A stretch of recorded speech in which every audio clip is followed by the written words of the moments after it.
Hi, hello, vanakkam. Welcome back to VBS channel. எல்லாத்துக்கும் first நான் happy mother's day சொல்லிடுறேன். So அந்த mothers டேக்கு special தான் இன்றைக்கி நான் வீட்டில் பண்ணியிருக்கேன். அது என்னென்னு கேட்டிங்கன்னா வஞ்சரம் ஃபிஷ் ஃப்ரை, அதுக்கப்புறம் வஞ்சரம் தந்தூரி தான் பண்ணியிருக்கேன் இன்றைக்கி நான். ஸோ வாங்க வீடியோக்குள்ளே போகலாம்.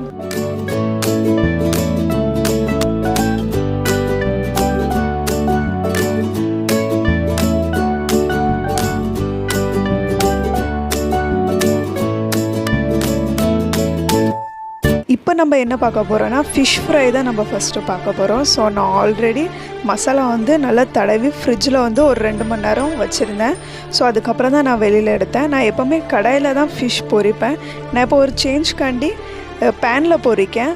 ஸோ எப்படி இருக்குன்னு பார்க்கலாம் அப்படின்னு. மீன் பொரிக்கும் போது அடுப்பை சிம்மில் வச்சுக்கோங்க, அப்போ தான் நல்லா கருவாமல் வரும். இப்போ நான் எல்லா மீனையும் திருப்பி போட்டுக்கிடுறேன், ஏன்னா ஒரு சைடு நல்லா கோல்டன் ப்ரௌன் கலரில் ஸோ அதனால தான்.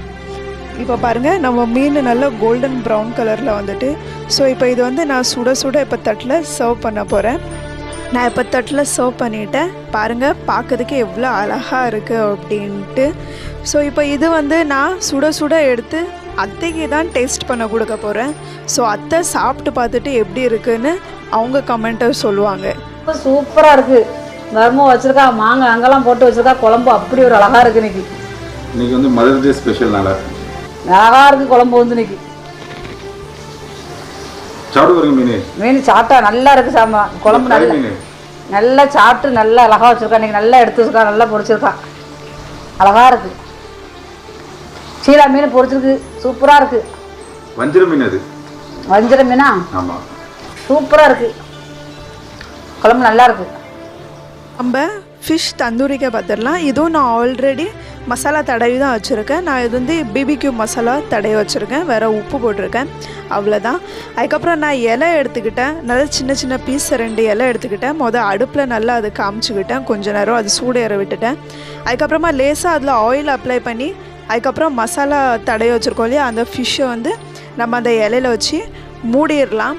மூடி நான் நல்லா நூலை வச்சு கெட்டுக்கிட்டேன். ஸோ அது மசாலா வெளியில் வராமல் இருக்கிறதுக்காண்டி நான் நல்லா நூலை வச்சு நல்லா டைட்டாக கெட்டி வச்சுக்கிட்டேன். இன்னொன்று சைடு நான் தவாக்கல்லை நல்லா சூடு பண்ணி வச்சுருக்கேன். நல்லா சிம்மில் வச்சுக்கோங்க தவாக்கல்லை. அதுக்கப்புறம் தவாக்கல்லை லேசாக எண்ணெய் ஊற்றி, இதுக்கு நிறைய எண்ணெய் யூஸ் பண்ணக்கூடாது. ஸோ அதனால் நம்ம லைட்டாக மட்டும்தான் எண்ணெய் ஊற்றிருக்கோம். ஸோ லைட்டாக எண்ணெய் ஊற்றி நல்லா அதை உள்ளே கொஞ்சம் அமுக்கி வச்சுக்கோங்க. வச்சதுக்கப்புறம் மேலே ஒரு மூடி போட்டு மூடி வச்சுக்கோங்க. அப்பப்போ ஒரு 2-3 நிமிஷம் கழித்து கொஞ்சம் திருப்பி போட்டுக்கோங்க. ஸோ ஒரு சைடு வெந்ததுக்கப்புறம் இன்னொரு சைடு திருப்பி போட்டுக்கோங்க. அதை மெதுவாக திருப்பி போடுங்க, இல்லைனா மீன் மசாலா இல்லைனா மீன் வெளியில் வந்துடும். ஸோ ரொம்ப பொறுமையாக அது பண்ணுங்கள். 10 to 15 மினிட்ஸ் எப்படியும் நீங்கள். இப்போ பாருங்கள், நம்ம ஃபிஷ் தந்தூரி ரெடி ஆகிட்டு. ஸோ இப்போ நான் உங்களுக்கு இந்த நூலை கட் பண்ணி உள்ளே எப்படி வெந்திருக்குன்னு நான் உங்களுக்கு காமிக்கேன். ஸோ சூப்பராக இருக்கும். நீங்கள் வீட்டில் ட்ரை பண்ணி பாருங்கள். கண்டிப்பாக ட்ரை பண்ணி எனக்கு கமெண்ட்டில் சொல்லுங்கள் எப்படி இருக்குது அப்படின்னு சொல்லிட்டு. ஸோ இப்போ பாருங்கள், மீன் எவ்வளோ அழகாக வெந்திருக்கும் அப்படின்னு சொல்லிட்டு. இந்த பார்த்திங்களா, மீன் அவ்வளோ சாஃப்டாக நல்லா அழகாக வெந்திருக்கு, சூப்பராக இருக்குது. இது நான் சுட சுட நான் மாமாவுக்கு கொடுத்தேன் சாப்பிட்றதுக்கு, டேஸ்ட் பண்ணி சொல்லுங்கள் அப்படின்ட்டு. சூப்பராக இருக்குது. ஹோட்டலோட தோதுரும் போல இருக்கும். யூடியூப் சேனலுக்கு எல்லாருமே லைக் பண்ணுங்கள், ஷேர் பண்ணுங்கள், சப்ஸ்கிரைப் பண்ணுங்கள். அந்த பெல்லுங்கிற பட்டன் இருக்கும், உங்கள் பொண்ணான கையால் அந்த பெல்லை மட்டும் கொஞ்சம் அமுக்கிடுங்க. கண்டிப்பாக ஆதரவு கொடுங்க நண்பர்களே. வீடியோவை தள்ளாமல் பாருங்கள். என்னுடைய ஆதரவு கண்டிப்பாக